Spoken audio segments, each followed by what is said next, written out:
پہلے سائنسداں یہ سمجھتے تھے کہ زمین کائنات کا مرکز ہے اور باقی سیارے چاند اور سورج زمین کے گول گھوم رہے ہیں، چکر لگا رہے ہیں. اسے کہتے تھے تھیوری آف جیو سینٹرزم، زمین کو مرکز سمجھنے کا نظریہ.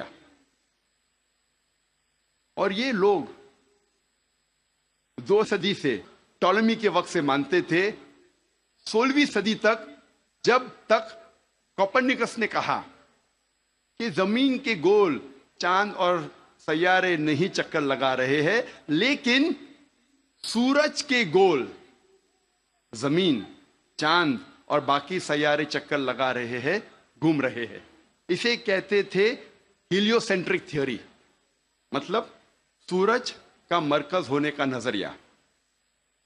اور سن 1609 میں ایک جرمن سائنٹسٹ جس کا نام تھا یوہنس کیپلر، اس نے لکھا اپنی کتاب میں ایسٹرونوما نووا کہ صرف سیارے اور چاند سورج کے گول گھوم نہیں رہے ہیں، لیکن زمین، چاند اور سیارے، پلانٹس، سورج کے گول گھومنے کے علاوہ اپنے محور پہ گردش کر رہے ہیں.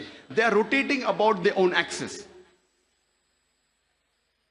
اور جب میں اسکول میں تھا، میں سن 1981 میں 10ویں میں تھا، جغرافی میں نے پڑھا تھا کہ زمین، چاند اور سیارے، پلانٹس، وہ چکر لگا رہے ہیں. They are revolving and rotating, اور اپنے محور پہ گردش کر رہے ہیں.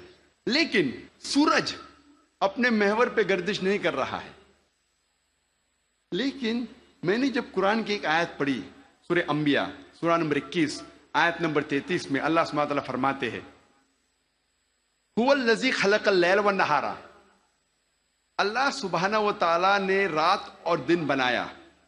والشمس والقمر، سورج اور چاند، کل فی فلک یسبحون، وہ گھوم رہے ہیں اور اپنے محور پہ گردش کر رہے ہیں.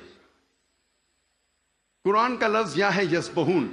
قرآن یہ کہتا ہے کہ sun and the moon are revolving, چکر لگا رہے ہیں، گھوم رہے. اس کے علاوہ یسبحون، یہ عربی لفظ یسبحون آتا ہے لفظ صباح سے، اور صباح ایک عربی لفظ ہے جو چلتے ہوئے جسم کے موومنٹ کو ڈسکرائب کرتا ہے. مثال کے طور پہ اگر میں کہوں گا کہ کوئی انسان پانی میں سباہ کر رہا ہے، اس کے یہ معنی نہیں کہ وہ پانی کے اوپر فلوٹ کر رہا ہے، اس کے معنی ہے کہ وہ پانی میں تیر رہا ہے. اگر میں کہوں گا کوئی سباہ کر رہا ہے زمین پہ، اس کا مطلب نہیں کہ وہ آدمی زمین پہ رول کر رہا ہے، اس کا مطلب ہے کہ وہ انسان زمین پہ چل رہا ہے یا دوڑ رہا ہے. اسی طریقے سے جب اللہ سبحانہ تعالیٰ یہ لفظ کا استعمال کرتے ہیں کوئی فلکی جسم کے لیے، فار اے سیلیسٹل باڈی، اس کے معنی نہیں کہ وہ فلائی ہو رہا ہے یا فلوٹ ہو رہا ہے، اس کے معنی ہے it is rotating about its own axis, وہ اپنے محور پہ گردش کر رہا ہے. آج سائنس ترقی کرنے کے بعد سائنس یہ کہتی ہے کہ آپ سورج کا عکس ٹیبل کے اوپر دیکھ سکتے ایک آلے کے ذریعے، اور پتہ لگتا ہے کہ سورج میں بلیک سپاٹس ہے، اور یہ بلیک سپاٹس تقریباً 25 دن لیتے ہیں گردش کرنے کے لیے. اس سے یہ ثابت ہوتا ہے کہ سورج تقریباً 25 دن لیتا ہے ایک گردش کرنے کے لیے. تو آج سائنس یہ تسلیم کرتی ہے کہ سورج بھی اپنے محور پہ گردش کر رہا ہے. جو میں نے اسکول میں تقریباً 28 سال پہلے پڑھا تھا کہ سورج واز اسٹیشنری، سورج گردش نہیں کر رہا ہے، تو 28 سال پہلے میں نے اسکول میں پڑھا. آج سائنس اسے تسلیم کرتی ہے، اور قرآن مجید میں اس کا ذکر ہے 1400 سال پہلے. اور آج اکثر اسکول کے سائنس کی کتاب میں اس کو انکارپوریٹ کیا جا چکا ہے. یہ نئی چیز داخل ہو چکی ہے سائنس کی کتابوں میں کہ سورج اپنے محور پہ گردش کر رہا ہے. اللہ تعالیٰ فرماتے سورہ یاسین میں، سورہ نمبر 36 آیت نمبر 40 میں، کہ سورج چاند کو نہیں پکڑ سکتا اور دن کو رات نہیں پکڑ سکتی. The sun cannot outstrip the moon, neither can night catch up with the day. کل فی فلک یسبحون، یہ اپنے محور پہ گردش کر رہے. اس کے معنی کہ چاند اور سورج کے جو ایکسس ہے، جو ریولیوشن کا ہے، وہ ڈفرینٹ ہے، وہ علیحدہ ہے، اسی لیے وہ آپس میں کبھی نہیں ملیں گے. آج سائنس یہ کہتی ہے کہ جو سورج کی روشنی ہم دیکھتے ہیں، it is due to a chemical reaction. یہ ایک کیمیکل ریئیکشن کے وجہ سے ہے جو کروڑوں سالوں سے چل رہا ہے، اور ایک دن یہ کیمیکل ریئیکشن بند ہو جائے گا اور سورج ختم ہو جائے گا. لیکن سائنسداں کہتے ہیں کہ اس کو اور کروڑوں سال لگیں گے، اور کروڑوں سال کے بعد ایک کیمیکل ریئیکشن بند ہوگا. یعنی سائنس یہ کہتی ہے کہ ایک وقت آئے گا جب سورج نشٹ ہو جائے گا، ختم ہو جائے گا. قرآن میں اللہ تعالیٰ فرماتے ہیں سورہ یاسین میں، سورہ نمبر 36 آیت نمبر 38 میں، وَالشَّمْسُ تَجْرِي لِمُسْتَقَرٍّ لَهَا، کہ سورج جا رہا ہے اپنے مستقر کی طرف. سورج جا رہا ہے اپنے ڈیسٹینیشن پہ. سورج ایک مقرر وقت کے لیے ہے. مستقر کے معنی مقرر وقت اور مقرر جگہ، اس کے دو معنی ہوتے ہیں. مستقر کے معنی کہ سورج ایک مقرر وقت کے لیے ہے اور مقرر جگہ کی طرف جا رہا ہے. یہ سائنس آج تسلیم کرتی ہے کہ سورج ایک مقرر وقت کے لیے ہے. اور سائنس یہ بھی مانتی ہے کہ سورج کائنات کے ایک نقطے کی طرف جا رہا ہے جس کا نام ہے سولر اپیکس. ان دا ہرکولینز الفا لائرا 12 میل پر سیکنڈ کی رفتار پہ. قرآن میں لکھا ہے مستقر، مقرر جگہ کی طرف.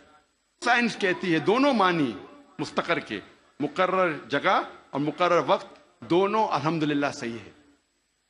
اور اس کا ذکر سورہ یاسین سورہ نمبر 36 آیت نمبر 38 کے علاوہ سورہ رعد میں بھی ہے، سورہ نمبر 13 آیت نمبر 2، سورہ فاطر سورہ نمبر 35 آیت نمبر 13، سورہ لقمان سورہ نمبر 31 آیت نمبر 29، اور سورہ الزمر سورہ نمبر 39 آیت نمبر 5 میں.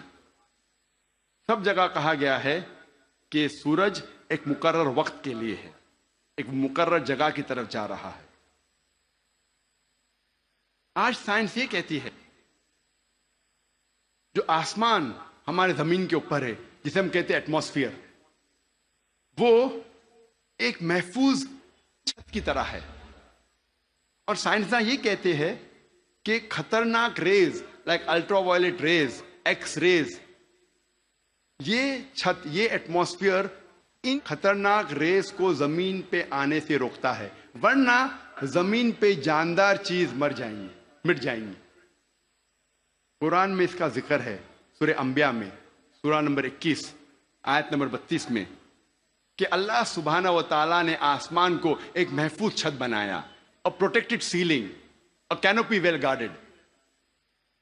آپ سوچ سکتے ہیں قرآن میں اس کا ذکر 1400 سال پہلے ہے، جو سائنسدان نے حال ہی میں 50 سال پہلے، 100 سال پہلے، 150 سال پہلے کہا کہ یہ ایٹماسفیئر از اے پروٹیکٹڈ سیلنگ. جب میں اسکول میں تھا تقریباً 28 سال پہلے، میں نے سائنس میں سیکھا تھا there are 3 types of matter, solid, liquid and gas.